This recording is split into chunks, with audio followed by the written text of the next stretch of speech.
Hello, today I'm going to make waffles out of the sandwich toasters สวัสดีค่ะ วันนี้จะมาทำwaffles โดยที่ไม่ต้องใช้ waffle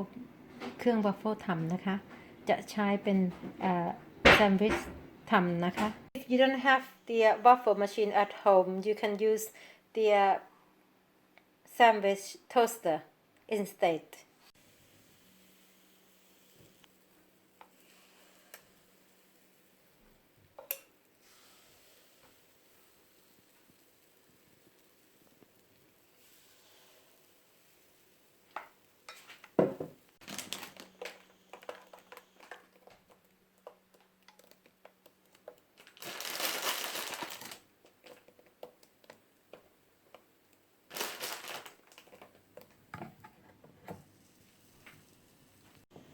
Voila! It's come out like this สวัสดีค่ะ อันนี้เสร็จแล้วนะคะ หน้าตาก็จะออกมาเป็นแบบนี้นะคะ